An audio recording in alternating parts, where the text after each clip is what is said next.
அல்லேலூயா. பரிசுத்தமுள்ள இயேசு கிறிஸ்துவின் நாமத்தில் அனைவரையும் வாழ்த்துகிறேன், ஆசீர்வதிக்கிறேன்.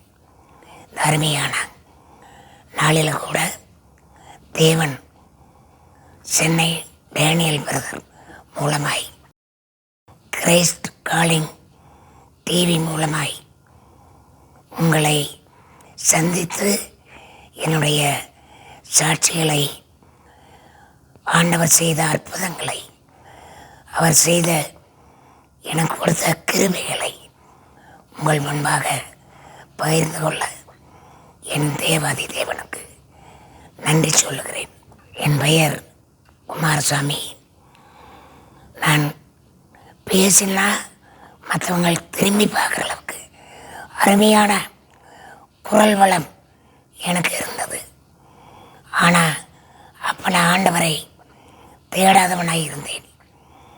என்னுடைய தொண்டையில் ஆப்ரேஷன் பண்ணி என்னுடைய வாய்ஸே பேச முடியாத நிலைமைக்கு தள்ளப்பட்டு இன்றைக்கு இந்த மாதிரி பேசுறதுக்கு கர்த்தராகிய இயேசு கிறிஸ்து எனக்கு செய்த உண்மையான அற்புதத்தினால இன்றைக்கி நாங்கள் உங்கள் முன்னால் இந்த அளவுக்கு அது பேசுகிறேன்.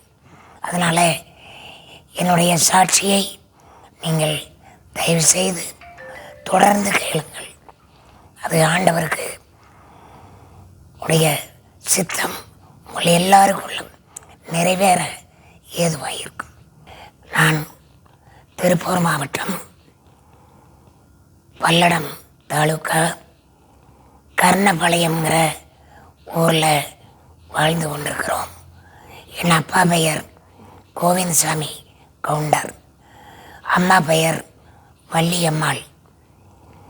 அவர் கோழி விவசாயம் செய்து கொண்டும் கிணறு வெட்டவும் 1960 நான் பிறக்கும் பொழுது குடும்பத்தில் மிகவும் ஏழ்மையான சூழ்நிலை.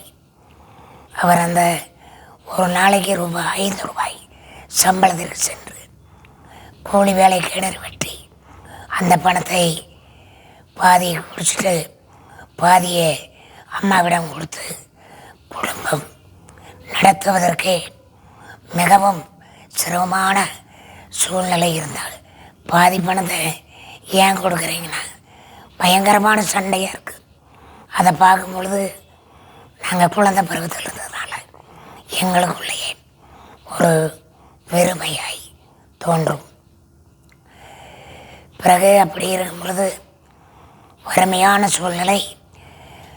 உடன் பிறந்த தங்கச்சி, ஒரு தம்பி. தங்கச்சி பெயர் நாச்சம்மாள், தம்பி பெயர் சிதம்பரம். நாங்கள் 3 பேர், அப்பா அம்மா 5 பேர். சாப்பாட்டிற்கே ரொம்ப சிரமமான காலம். நான் ஆரம்ப பள்ளி முடித்துவிட்டு நடுநிலைப்பள்ளி காங்கேயம்பாளையத்தில் படித்து முடித்து மேல் படிப்புக்காக செல்ல முடியாத சூழ்நிலை. அப்பொழுது நான் படித்த பள்ளிக்கூடத்தில் மதிப்பிற்குரிய ஆசிரியர் கேடி செல்வராஜ் என்பவர் எங்களை கொண்டு போய் காங்கேயத்தில் உள்ள விடுதியில் சிஎஸ்ஐ ஹாஸ்டலில் சேர்த்தினார். அங்கே சாப்பாடு, தங்குற இடம் எல்லாமே ஃப்ரீயாக கொடுத்தாங்க. மாதம் மாதம் ₹10 செலுத்த வேண்டிய கட்டாயத்தில் இருந்தோம். அதுவே என் தகப்பனார் செலுத்துவதற்கு மிகவும் சிரமப்பட்டார். அந்த மாதிரியான சூழ்நிலையான காலத்தில் இருக்கும் பொழுது ஆண்டவருடைய தயவு எனக்கு அப்பொழுதே கிடைத்தது. அந்த உபகாரத்தை அவர் செய்யாதிருந்தால் நான் இன்று படித்துவிட்டு உங்கள் முன்னால் பேசக்கூட முடியாத சூழ்நிலையில் இருந்திருப்பேன். அதற்கு பிறகு அருமையான வாய்ப்பு கிடைத்த கூட நான் படிப்பில் கவனம் செலுத்தாமல் ஹாஸ்டல் வார்டனுக்கு கீழ்ப்படியாமல் ஸ்டடி டைம்ல எல்லாம் படிக்க சொன்னால் மறைவான இடத்துல போய் படுத்து தூங்குறது, விளையாட போகிறது, இந்த மாதிரியா கீழ்ப்படியாமல் நான் படிச்சுக்கிட்டு இருந்தேன். அதனால் படிப்பில் குறைந்த அளவு தான் மார்க்கெல்லாம் எடுத்தேன். அது தாய் தகப்பன் இவ்வளவு கஷ்டப்படுறாங்க அப்படிங்கிறத அந்த மனசுக்குள்ளே இல்லாமல் நான் என்னுடைய மனமோட போக்கில் விளையாட்டுத்தனமாகவும், ரெண்டாவது கவனக்குறைவாகவும் கீழ்ப்படியாமையும் இருந்தது. படித்து கொண்டு வந்தேன். எஸ்எல்சி வரைக்கும் காங்கயம் உயர்நிலைப் பள்ளியில் படித்து முடித்துவிட்டு பிறகு KNH என்ற ஸ்தாபனம் எனக்கு மேல் படிப்புக்காக உதவி செய்தது.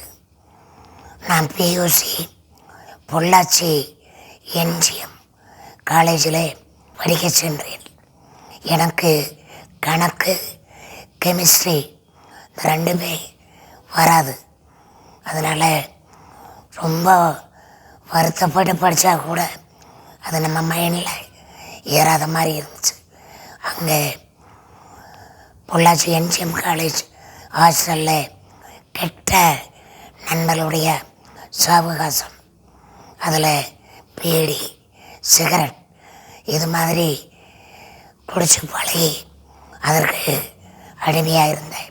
பீடி சிகரெட்டுக்காக பணம் வேணும்னா பணம் கட்ட வேணும்ன்ட்டு அப்பாவுக்கு தபால் எழுதி அவங்கள மணி ஆர்டர் வாங்கிட்டு நாங்கள் பீடி சிகரெட் குடிக்க பக்கத்தில் பொள்ளாச்சி அருகில் கேரள பார்டர் கோபாலபுரம் அங்கே போய் கல் குடிக்கிறது, இந்த மாதிரியான தப்பான காரியங்களை நண்பர்களோடு சேர்ந்து போனேன். ஆனால் இயேசு கிறிஸ்து எங்களுக்கு கொடுத்த அந்த விலை மதிக்க முடியாத உதவிகளை நான் மறுதளித்தவனா, விசுவாசம் இல்லாமல் மனம் போன போகல பொள்ளாச்சி ஹாஸ்டல் காலேஜ் லைஃப் படித்தேன். அந்த நேரத்தில் கெமிஸ்ட்ரியில் ஒரே மார்க் பத்தாதனால நான் PUCயில் ஃபெயில் ஆகிட்டேன். அப்புறம் ஃபெயில் ஆனதுனால அந்த ஜெர்மனி KNH உதவி கிடைக்காமல் போய்விட்டது. அதனால் தொடர்ந்து என்னால் படிப்பை தொடர முடியல. பிறகு ஊருக்கு வந்து தினத்தந்தி பேப்பரில் ஒரு 2 வருஷம் நிருபராக வேலை பார்த்தேன். அந்த சம்பளம் அப்பொழுதெல்லாம் போதவில்லை. பிறகு கண்டக்டர் லைசன்ஸ் எடுத்து ஒரு தனியார் கம்பெனியில் நடத்துனராக பணிபுரிந்து வந்தேன். அப்பொழுது என்னென்ன கெட்ட பழக்கம் இருக்குதோ எல்லாத்தையும் நான் செஞ்சு பீடி, சிகரெட்டு, பிராந்தி, சாராயம் இந்த மாதிரி போதை வஸ்துக்கள், மற்றவங்களை வார்த்தை பேசுறது, அடிக்கிறது, பசுக்குள்ளே யாரை பேசுனா உடனே அடிச்சிருவேன். அந்த மாதிரி ஒரு மோசமான வாழ்க்கை வாழ்ந்துக்கிட்டு இருந்தேன். அப்புறம் இந்த தனியார் கம்பெனியில் அதை பார்த்துட்டு அந்த ரவுடித்தனதுனாலேயே எனக்கு செக்கிங் இன்ஸ்பெக்டர் போஸ்டிங் போட்டு கொடுத்தாரு அந்த முதலாளி. PHE டிரான்ஸ்போர்ட்டுங்கிற நிறுவன முதலாளி. அதில் ஒரு 3 ஆண்டுகள் வேலை செஞ்சேன். அப்போ பண்ணாத சேட்டை இல்லை, ரவுடித்தனம் இல்லை. இது வரைக்கும் இயேசுவை தெரியும். ஏன்னா நான் ஹாஸ்டலில் படித்தப்போ அங்கே வேத வாசிப்பு, ப்ரேயர் எல்லாம் நடக்கும். ஆனாலும் நான் இயேசு ஒரு தெய்வம், நம்ம குலதெய்வம், எவ்வளவோ கோயில் இருக்கிறது, இதே போல தான் இயேசு கிறிஸ்துன்னு சொல்லி நான் நம்பாமல் அந்த துன்மார்க்கமான வாழ்க்கை வாழ்ந்து கொண்டிருந்தேன். அதன் பிறகு அரசியல் NTR ஆட்சி காலத்தில் அமைச்சர் முத்துசாமி டிரான்ஸ்போர்ட்டாக இருந்தார். இப்போ அவரிடத்தில் மனு கொடுத்து தமிழ்நாடு அரசு போக்குவரத்து கழகத்தில் நடத்துனராக பணிபுரிய எனக்கு வாய்ப்பு கிடைத்தது. முதல்ல திருப்பூர் கிளையில் எனக்கு போஸ்டிங் போட்டாங்க. அந்த காலகட்டத்தில் தான் எனக்கு இவன் அடங்க மாட்டான் வீட்டுக்கு, இவனுக்கு ஒரு திருமணம் செஞ்சு வச்சிருன்ட்டு வீட்டில் பெற்றோர்கள் சொந்தத்திலேயே கண்ணம்மாள்ங்கிற ஒரு பெண்ணை பார்த்து திருமணம் பேசுகிறாங்க. ஆனால் எனக்கு அந்த பெண்ணை பிடிக்கவே இல்லை. அதனால் பெரிய சண்டை இருந்தாலும் சொந்த பந்தம் விட்டு போகக்கூடாதுன்னு சொல்லி என்னை வற்புறுத்தி திருமணத்திற்கு ஒத்துக்கொள்ள செய்தார்கள். அதனால் நம்ம சொல்லி தாய் தகப்ப கேட்க மாட்டேங்கிறாள்ன்ட்டு அதிகமாக மறுபடி குடிக்க ஆரம்பித்தேன். இப்போ மறுபடி திருப்பூர் பிராஞ்சிலிருந்து காங்கேயம் பிரான்ச்சுக்கு மாறி வந்த அந்த காலகட்டத்தில் எனக்கு திருமணமாகி ஒரு வருடம் கழித்து மகள் பரிமளாதேவி பிறந்தாள்.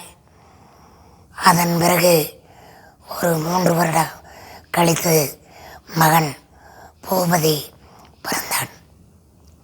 இந்த பையனுக்கு அடிக்கடி சளி, இருமல், காய்ச்சல் தொந்தரவுனால நான் காங்கேயம் கிழக்கு மாறுதலை வந்தேன்.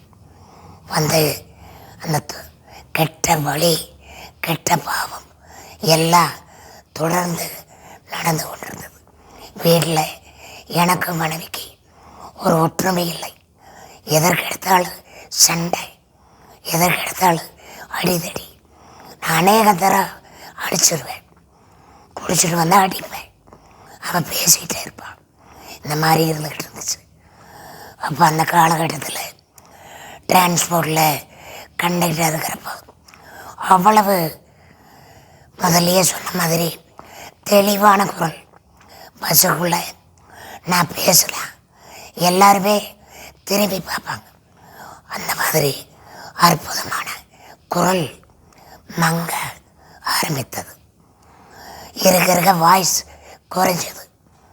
அந்த காலகட்டத்தில் சில பேர் சொன்னாங்க, நீங்கள் உப்பை போட்டு வாய் கூப்பிடுங்கன்னு. அதையெல்லாம் செஞ்சு பார்த்தா எதற்கு சரியாகவில்லை. பிறகு டிரான்ஸ்போர்ட் ஹாஸ்பிட்டல் பெருந்துறையில் இருக்குதா, அங்கே போய் நானும் என் மனைவியும் செக் பண்ணும்போது அவர் அந்த டாக்டர் வந்து தொண்டையில் கேன்சர் இருக்குது, நீங்கள் அதிகபட்சமாய் ஒரு 6 மாதம் தான் வாழ முடியும், உங்கள் பிள்ளை பெண் பிள்ளை ஆளாக இருந்தால் அதை ஒரு திருமணம் செஞ்சு பார்த்துக்குங்க, ஏன்னா இதுக்கு மேலே நீங்கள் இருக்கிறது கஷ்டம் அப்படின்னு சொன்னார். அவர் சொன்ன உடனே அடுத்த நாளிலிருந்து மறுபடியும் அதிகமாய் குடிக்கவும், பீடி சிகரெட் குடிக்கவும் அதிகமாக ஆரம்பித்தேன்.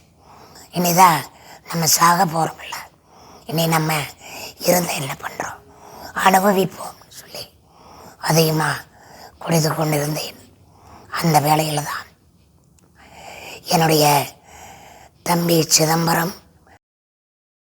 டெல்லியில் சென்று வடநாடு லூதியானா சென்று அங்கு உடல் ஊனமுற்றோர் மறுவாழ்வு மையத்தில் ஒரு ஊழியமாக அங்கே வேலை செஞ்சுட்டு இருந்தாப்புல. நாங்கள் ஃபோன் பண்ணி வர சொல்லி என்னை அழைச்சிட்டு போய் லூதியானா சிஎம்சியில் ஒரு சின்ன ஆப்ரேஷன் பண்ணாங்க. அப்போ கூட அந்த பீடி சிகரெட்டை என்னால் விட முடியல. ஆப்ரேஷன் பண்ணி அடுத்த நாளே குடிக்க ஆரம்பித்தேன்.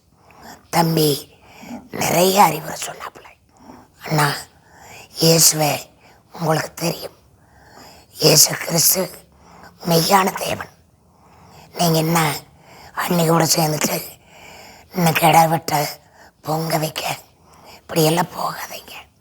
நீங்கள் ஆண்டவரை நம்புங்க. அவர் உயிர்ப்பிக்கிற தேவன். நீங்கள் விசுவாசிங்க. உங்களுக்காக நாங்கள் ஜெபம் பண்ணிட்டுருக்கோன்னு சொன்னாப்புல. போப்பா வேலை பார்த்துட்டு எல்லாம் சாமி தான், எல்லாம் ஒன்று தான் அப்படின்னு சொல்லி நான் தம்பி சொல்லுவதை கேட்கவே இல்லை. அந்த காலகட்டத்தில் மறுபடி லூதியானாவில் ஆப்ரேஷன் பண்ணி ஒரு 2 மாதம் கழித்து மறுபடி தொண்டை வீங்க ஆரம்பித்தது.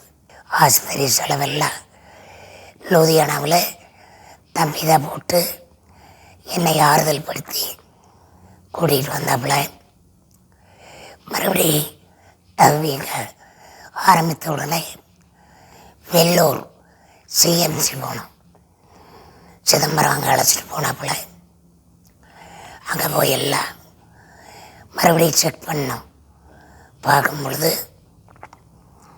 கேன்சர் இருக்கிறது துல்லியமாக உறுதிப்படுத்தப்பட்டு ஆப்ரேஷன் மறுபடியும் செய்தார்கள். செய்து 1 மாதம் கழித்து மறுபடியும் வீங்க ஆரம்பித்தது. உடனே டாக்டர்கள் பார்த்துட்டு மூச்சு விட சிரமமாக இருக்குதுன்னு சொல்லி தொண்டையில் இந்த இடத்துல ஓட்டை போட்டாங்க.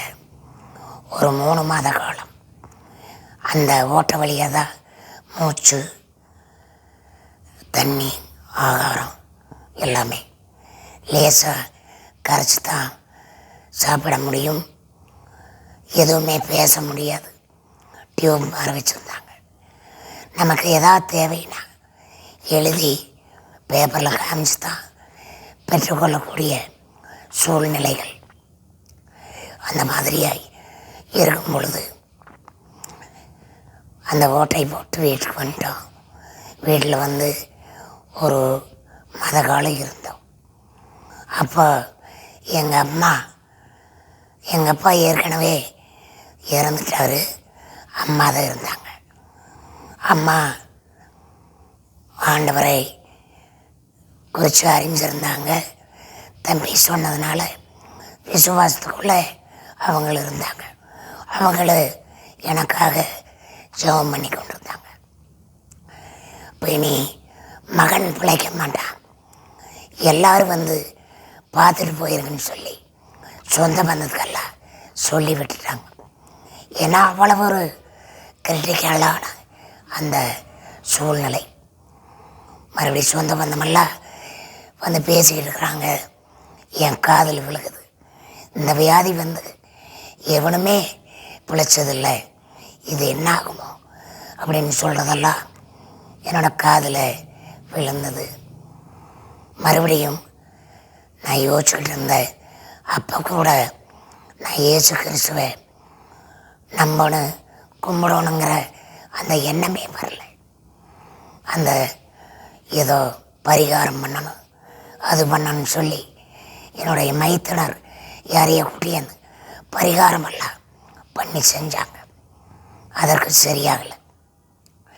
மறுபடி தம்பி, மனைவி, நான் சிஎம்சி வேலூர் போனோம். மறுபடி ட்ரீட்மெண்ட் எடுத்தாங்க. அந்த நேரங்களில் தான் நாங்கள் லாட்ஜில் ரூம் போட்டு தங்கியிருந்தோம். தம்பிக்கு தெரிஞ்ச ஒரு ப்ரொஃபஸர் செல்லத்துறைன்னு சொல்லிட்டு, அவர் காலேஜில் வெள்ளூரில் ப்ரொஃபஸராக இருக்கிறார். அவர் ஒரு பைபிள் எடுத்துகிட்டு வந்து ரூமில் ஜெபம் பண்ணார். தம்பியும் அவரும் ஜெபம் பண்ணி இயேசு கிறிஸ்துவை ஏற்றுக்கொள்ளுங்க, நம்புங்க, சுகமாயிரு அப்படின்னு சொன்னாங்க. இருந்தாலும் நான் இது மன போராட்டத்தோடு மதில் மேல் பூனை போல பைபிளை வாங்கி வச்சிட்டேன். மறுபடி இந்த ஹாஸ்பிட்டலில் சிஎம்சியில் இந்த ஒரு பல் எடுக்க வேணும்னு சொல்லி டெண்டல் பகுதிக்கு சென்றோம். அங்கே ஒரு சின்ன வயசு பொண்ணு, பெண் டாக்டரும். அந்த பொண்ணு, அப்பா என்னை கூப்பிட்டு நீங்கள் இயேசுவை ஏற்றுக்கொள்ளுங்கள். நிச்சயமாய் ஆண்டவர் உங்களுக்கு சுகத்தை கொடுப்பார். நாங்கள்லாம் உங்களுக்காக ஜெபிக்கிறோன்னு சொல்லிட்டு அந்த பல்லை எடுத்துட்டு அனுப்பிச்சி விட்டாங்க. இப்போ இவ்வளவு பேர் சொல்கிறாங்க. தம்பி சொல்லி அநேகர் எனக்காக ஜெபிக்கிறதாய் சொன்னாங்க. நம்மளுக்காக ஏன் ஜெபிக்கணும்? நம்மளே ஜெபிச்சுக்கலாம். நம்ம தான் சாமி கும்பிட்றோம்ல அப்படின்ட்டு இருமாப்போடு இருந்தேன். ஆனால் சரிப்பா ஆண்டவர் தையே போய் என்ன நம்ம கடைசி ஸ்டேஜ் வந்துட்டோம். எல்லாருமே பிழைக்க முடியாதுன்னு சொல்கிறாங்க. பரிகாரமெல்லாம் பண்ணியாச்சு, எல்லாம் செஞ்சாச்சு. சரி ஆண்டவரே தெரியுமில்ல நம்மளுக்கு அந்த இயேசு கிறிஸ்துவை பற்றி நம்ம படிக்கும்போதே நமக்கு தெரியும். ஹாஸ்டலில் படிச்சிருக்கிறோம், பைபிள் படிச்சிருக்கிறோம், ஜெபம் பண்ணியிருக்கிறோம். சரி நம்ம செய்யலாம். தம்பி இவ்வளவு தூரம் சொல்கிறத கொஞ்சம் கேட்போன்னு சொல்லிட்டு பைபிளை ஒவ்வொரு நாள் படிக்க ஆரம்பித்தேன். அதிகாலையில் என்ன இருந்தால் ரூமில் படுத்துருக்கிறது. அந்த ரேடியேஷன், கீமோதெரப்பி, அந்த ட்ரீட்மெண்ட்டு ஒரு 10 நிமிஷம். அதுபோக மீதி நேரங்களில் ரூமில் தான் இருப்போம். தம்பி என்ன அங்கே விட்டுட்டு அவர் அப்பொழுது டெல்லி லூதியானா சென்று விட்டார். மனைவி தான் கூட இருந்தாப்புல. நான் படிக்க ஆரம்பித்தேன். அப்போ அதில் அந்த லாட்ஜு பெத்தேல் லாட்ஜ், அதில் அந்த இவர் பெருமன் செய்யா உடைய பாட்டு என்னாரும் பாடிக்கிட்டு இருக்கு. நான் வெளியே முற்றத்தில் வந்து உட்காந்து அதெல்லாம் கேட்டுக்கிட்டு இருப்பேன். அப்புறம் மறுபடி பைபிள் படித்து கொண்டே இருக்கும் பொழுது அநேக வசனங்களில் ஆண்டவர் பேச ஆரம்பித்தார். நான் ஒரு முழங்கால் போட்டு ஜெபம் பண்ணேன். ஆண்டவரே எனக்கு நீ சுகத்தை கொடுக்கணும். நான் இனியெல்லாம் போகிறேன். என்னோடய பாவத்தை எல்லாம் விட்டுறதுக்கு நீ தான் உதவி பண்ணணும். நான் உன்னை நம்புறேன். அவர்கிட்ட வேண்டுறேன். தொடர்ந்து வேண்டி ஒரு வார காலம் ஜெபம் பண்ணிகிட்டே இருந்தேன். பைபிள் சும்மா இருக்கிற நேரமெல்லாம் திறந்து வச்சு படித்து கொண்டே இருந்தேன். அப்பொழுது எனக்குள்ள ஒரு இனம் புரியாத ஒரு நம்பிக்கை எனக்குள் வளர ஆரம்பித்தது. அப்போ ஒரு வசனத்தை அருமையான என் இரட்சகராய் இயேசு காண்பித்தார். ஏசாயா 41:10, பயப்படாதே, நான் உன்னுடனே இருக்கிறேன், திகையாதே, நான் உன் தேவன், நான் உன்னை பலப்படுத்தி உனக்கு சகாயம் பண்ணுவேன், என்னுடைய நீதியின் வலது கரத்தினால் தாங்குவேன் அப்படிங்கிற வசனத்தை திருப்பி திருப்பி படித்தேன். ஆண்டவரே எனக்குள்ளே பேசுறது போல் ஒரு ஃபீலிங். தபால் எழுதின தம்பிக்கு இந்த மாதிரி வசனம் வந்திருக்கு. தம்பி அங்கேருந்து ஏன்னா சிதம்பரம் ஏற்கனவே ஆண்டவரை ஏற்று டெல்லி லூதியானா பகுதிகளில் ஊழியக்காரராக இப்பொழுதும் ஊழியம் செய்து கொண்டிருக்கிறார். அதனால் தம்பி சொன்னாப்புல, நீங்கள் இந்த வசனம் மேலே கையை வைங்க, ஆண்டவரே நீர் எனக்காக சொன்னது, அப்போ என்னை உயிர்ப்பு ஆண்டவரே எனக்கு சுகத்தை கொடுன்னு நீங்கள் கேளுங்க வரேன்னு சொல்லி பதில் தபால் எழுதினாப்புல. நான் டெய்லி அது மேலே கையை வைப்பேன், ஜெபிப்பேன். நம்பிக்கையாக இருங்க. நம்மளை ஆண்டவர் ஒருபோது இயேசு கைவிட்டதில்லை. தொடர்ந்து ஜெபம் பண்ணி நம்பிக்கையாக இருங்கன்னு சொன்னாப்புல. இந்த காலகட்டத்தில் நான் ஜெபம் பண்ணி அவரோடு ஐக்கியமாக இருந்தேன். அப்பொழுது அந்த பீடி சிகரெட்டு எல்லாம் விட்டுட்டேன். அவரோட விட்டுட்டு ஒரே ஒரு நாள் காலையில் எடுத்தாக்கிட்ட போட்டு ஆண்டவரே எனக்கு தின்னி வேண்டான்னு சொன்னேன். இதெல்லாம் நடந்தது 2008. இன்னைக்கு 2026. ஆண்டவர் அற்புதமாய் என்னை பாதுகாத்து வருகிறார். இன்னும் சொல்கிற கேளுங்க. தொடர்ந்து அப்படி இருக்கும் பொழுது தொண்டையில் வாய்ஸ் வராது. நீங்கள் ஒரு பாக்ஸ் வைத்து கொள்ள வேண்டும். 2 வருஷத்துக்கே இருக்காது. அந்த பாக்ஸை மாற்றி மாற்றி போடணும். போகணும்னு சொல்லி டாக்டர் சொன்னாங்க. இப்போ லேசாக அந்த வீக்கமெல்லாம் குறைய ஆரம்பித்தது. அந்த இடத்துல கொஞ்சம் ஒரு மாறுதல் தெரிஞ்சது. அந்த ரேடியேஷன் கொடுத்ததுனால எல்லா பகுதியும் கருப்பாக இருந்துச்சு. ஆனால் அந்த வீக்கமெல்லாம் குறைஞ்சி ஓரளவுக்கு எனக்குள்ளே ஆண்டவர் அந்த சுகத்தை கட்டளையிட்டார். இப்போ யோசிச்சுக்கிட்டு இருந்தா பாக்ஸ் வச்சு என்ன செய்கிறது அப்படின்ட்டு தொடர்ந்து ஜெபம். ஆண்டவரத்தை பிடிச்சிட்டேன் கெட்டியா. ஆண்டவரே, நீ தான் என்னை காப்பாற்றணும், எனக்கு பேச்ச கொடுக்கணும், எனக்கு சுகத்தை கொடுத்து எனக்கு பேச்ச கொடுத்தீங்கன்னா நான் என்னுடைய இன மக்களுக்கு நான் உன்னை குறித்து சாட்சியாக இருப்பேன். அவரிடத்துல ஒரு பொருத்தனை உடன்படிக்கை செய்தேன்.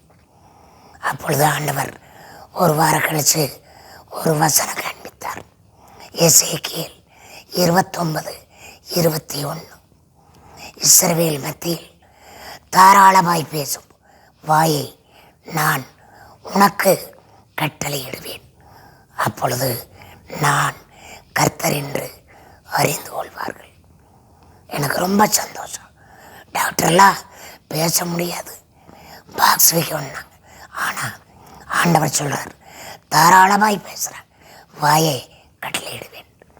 அந்த வசனத்து மேலே கையை வச்சு தொடர்ந்து ஜெபம் பண்ணோம்.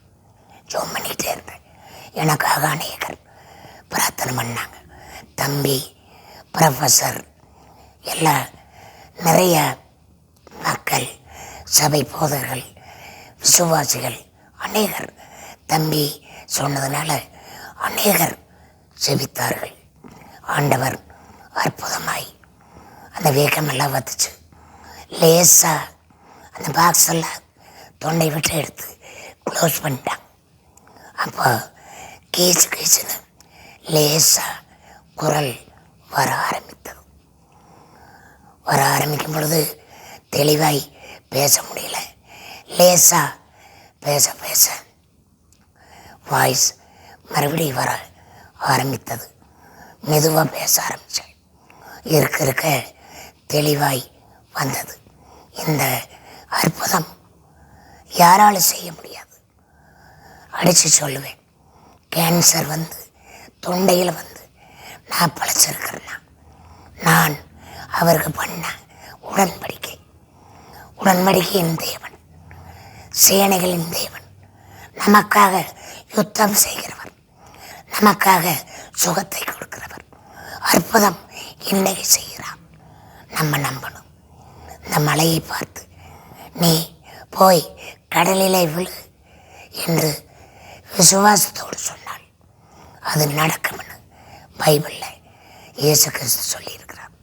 அதுபோலவே அற்புதமாய் இன்னைக்கு உங்கள் முன்னால் பேசுகிறேன்னா வைத்தியத்தினாலேயோ மாத்திரையினாலேயோ நாட்டு வைத்தியத்தினாலேயோ மற்ற எதனாலும் அல்ல. ஆண்டவராகிய இயேசு கிறிஸ்துவை நான் விசுவாசித்தேன், நம்பினேன். அதனால் ஆண்டவர் எனக்கு பரிபூர்ண சுகத்தை கொடுத்து இன்னைக்கு 4 மாவட்டங்கள், ஈரோடு, சேலம், நாமக்கல், கோயம்புத்தூர் மாவட்டங்களில் ரட்சிக்கப்பட்ட கவுண்டர் இன மக்களுக்காக ஜெபம் பண்ணி மாதம் மாதம் கூடுகை வாரம் நடத்தி, முதல் வாரம் ஈரோடு, 2வது வாரம் கோயம்புத்தூர், 3வது நாமக்கல், 4வது சேலம், சனிக்கிழமைகளில் கூடுகை நடத்தி கொண்டு வருகிறோம். ஏன் இந்த சாட்சி சொல்லணும்னா, அநேகர் இன்னைக்கு தடுமாற்றத்தில், பாவத்தில், மனம் போன போக்கில் போய் தங்களுடைய சரீரத்தை, உடம்பை, ஆத்துமாவை எல்லாம் கெடுத்துட்டு நித்தியத்துக்கு போக முடியாமல் எத்தனையோ பரிகாரம், பூசை, புனஸ்காரம் எவ்வளவோ செய்தும் பலன் இல்லாமல் உண்மையான தெய்வம் யாருன்னு தெரியாமல் அநேகர் மாண்டு போகிறாங்க. நித்தியமான வாழ்க்கை பரிபூர்ண சந்தோஷம், அற்புதமான சுகம் இயேசு கிறிஸ்துவிட்ட மாத்திரம் உண்டு. நான் ஏன் இப்படி பேச முடியாமல் இவ்வளவு தூரம் பேசுகிறேன்னா, நீங்கள்லாம் என்னை போல் ஆயிடக்கூடாது, இந்த மாதிரி நிலைமைக்கு வந்துடக்கூடாது. நல்ல எண்ணத்தில் உங்களுக்காக ஆண்டவரை பற்றி சொல்கிறேன். நீங்கள் கேட்டு மெய்யான தேவன் யாருங்கிறதை பகுத்தறிந்து நீங்கள் நம்பிக்கை வைங்க. அப்பொழுது எல்லா புத்தைக்கு மேலான தெய்வ சமாதானம் உங்கள் குடும்பங்களில், உங்கள் வீட்டில் நடக்கும். இன்றைக்கி அற்புதங்கள் ஆண்டவர் செய்து கொண்டு தான் இருக்கிறார். நம்ம சொல்கிறது என்னமோ பொய்ய சொல்கிறதோ யாரை சொல்லி சொல்கிறதோ அல்ல. என்னோடு தொடர்பு கொள்ளுங்கள். 2 புத்தகங்கள் எழுதியிருக்கிறேன். கண்டேன் கடவுளை, இன்னொன்று உங்களை தேடி வரும் தெய்வம். தெய்வம்னா யார்? நம்ம தேடி போகணுமா, அவர் தேடி வருவார்? அருமையான பல நூல்களிலிருந்து தொகுத்து 2 புஸ்தகங்கள் எழுதியிருக்கிறேன். அதே மாதிரி இந்த சமுதாயத்தில் ரட்சிக்கப்பட்டு வரும்பொழுது சொந்த பந்த நெருக்கத்தினால அவங்கள கேவலமாக தாழ்ந்த சாதியினோட கடவுளை போய் கும்பிட்றேன் அப்படின்னு அவங்கள பேசி மனமடிவாகி அநேகர் கவுண்டர் இனத்திலிருந்து ரசிக்கப்பட்டு மற்ற இனங்களிலிருந்து ரசிக்கப்படுறோம், பின்மாற்றாயிடுறான். அதற்காக ஜி நெட்வொர்க்கிற அமைப்பை உருவாக்கி இதுவரைக்கும் 72 திருமணங்கள் செய்திருக்கிறோம். ஏன்னா ஆண்டவருடைய நோக்கம் அடுத்த தலைமுறைகள் ஆண்டவருடைய பிள்ளைகளாய் வரணும். அந்த தலைமுறை மாற்றத்துக்காக ஆண்டவர் என்னென்ன உயிரோடு ஆரோக்கியமே வச்சிருக்கிறார். அதனால் அவரை விசுவாசிக்கிறவங்க ஒருபோது கெட்டு போகிறதில்லை, துக்கமடைகிறதில்லை. எவ்வளவோ போகிறோம், வியாதி வேதனை வரும் பொழுது ஓடுறோம், பரிகாரம் பண்ணுறோம், பூஜை பண்ணுறோம், கிடா வெட்டுறோம், ஒரு பயன் இல்லை. என் கண் முன்னால் எங்கூட எனக்கு பின்னாடி எத்தனையோ பேர் இந்த வியாதியினால் மறித்து போனாங்க. ஆனால் ஆண்டவரை கெட்டியாக பிடிச்சதுனால உடம்பில் இன்றைக்கி செக்கப் போனாலும் எந்த உடம்புல பாதிப்பும் இல்லாமல் தேவன் அபரிமிதமாய் வைத்திருக்கிறார். சுகத்தோடு பலத்தோடு செக் பண்ணும் பொழுது சிஎம்சியில் 6 மாதத்துக்கு இருக்க செக் பண்ணும் பொழுது எல்லாம் நார்மல் நல்லா இருக்குதுல டாக்டர் சந்தோஷப்பட்டு சொல்கிறாங்க. அதற்கு காரணம் இயேசு கிறிஸ்து மாத்திரமே. நம்ம கண்ணால் பார்க்கறது தான் தெய்வம் அல்ல, தேவன் ஆவியாய் இருக்கிறார். அவரை தொழுது கொள்ளுகிறவர்கள் ஆவியோடும் உண்மையோடும் தொழுது கொண்டால் அவர் நம்முடைய எல்லா துக்கங்களை, எல்லா வியாகுலங்கள், எல்லா வியாதிகளை நம்மிலிருந்து அகற்றி நமக்கு சொர்க்க வாழ்வு, நித்திய வாழ்வு அதை நமக்கு கட்டளையிட வல்லவர். ஏன்னா சொர்க்க வாழ்க்கை, அந்த நித்தியமான வாழ்க்கை வேறு எங்கேயுமே இல்லை, வேறு எந்த வேதத்திலும் இல்லை. நான் எல்லா வேதத்தையும் குர்ஆன் முதற்கொண்டு படித்திருக்கிறேன். ஏன்னா மெய்யான வழி இதுதான். ஏன்னா நாங்கள் சொல்கிறது உங்களுக்கு ஒரு இதாக தெரியலாம், வல்ல மதம் மாத்திரா அப்படி அதெல்லாம் இல்லை. மனம் பாருங்கள், யாரும் மதம் மாற வேண்டாம். உங்களுடைய மனங்களை மாற்றி பாருங்கள், ஆண்டவரை விசுவாசி பாருங்கள். அப்பொழுது உண்மை என்னவென்று விளங்கும். ஏன்னா நம்ம பெற்ற இந்த சந்தோஷம், நித்திய வாழ்க்கை, எல்லா ஜாதி மக்களும் எல்லா மனுஷரும் ரட்சிக்கப்பட வேணும், எல்லாரும் ஆண்டவரை தெரிந்து கொள்ளணும் தான். நான் பேச முடியாமல் இவ்வளவு கஷ்டப்பட்டு பேசி உங்களுக்கு நான் சில ஆலோசனையோடு ஆண்டவரை குறித்து சொல்கிறேன். நீங்கள் நம்பி பாருங்கள், கேட்டு பாருங்கள். கேட்கிறவன் எவனும் பெற்றுக்கொள்கிறான். வேற எந்த வேதனமும் இல்லை. தட்டுங்கள் திறக்கப்படும், ஏறைகள் இல்லை, கேளுங்கள் கொடுக்கப்படும். எங்க இருக்கு? வேதம் பைபிள் தான் இருக்கு. பைபிள் ஒரு பொது மறை, எல்லாரும் படிக்கலாம். கிறிஸ்தவன் தான் படிக்கணும், இந்து படிக்கக்கூடாது அப்படி இல்லை. நீங்கள் படித்து பாருங்க. உண்மை எங்கே இருந்தாலும் வாய்மையை வெல்லும். உண்மைதான் ஜெயிக்கு. அதனால் நீங்கள் வேதத்தை படித்து ஆண்டவரை ஏற்றுக்கொண்டு எல்லாரும் பல்லாண்டு நீடூழி சந்தோஷமாய் சமாதானமாய் சுகமாய் பலத்தோடு வாழ நான் உங்களுக்காக ஒரு சின்ன பிரார்த்தனை பண்ணுறேன். தயவுசெய்து நீங்கள் எந்த தவறு செஞ்சிருந்தாலும், எப்பேற்பட்ட பாவம் செஞ்சிருந்தாலும், பரிகாரம் இயேசு கிறிஸ்து. அவரே பரிகாரியாகி நமக்கு முன்னால் எல்லா பாவத்துக்கு அவரோட இரத்தத்தை சிந்தி 3ஆம் நாள் உயிர் தெழுந்து நம்ம செஞ்ச அக்கிரம பாவம் எல்லாத்துக்கும் அவர் பரிகாரமாய் தன்னோட இரத்தத்தை சிந்தி நம்மை மீட்டுக்கொண்டார்.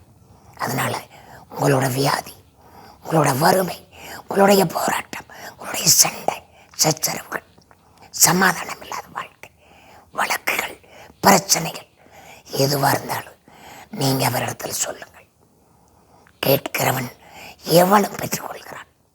அதுதான் உண்மை. அதுதான் பைபிள் சொல்லுது.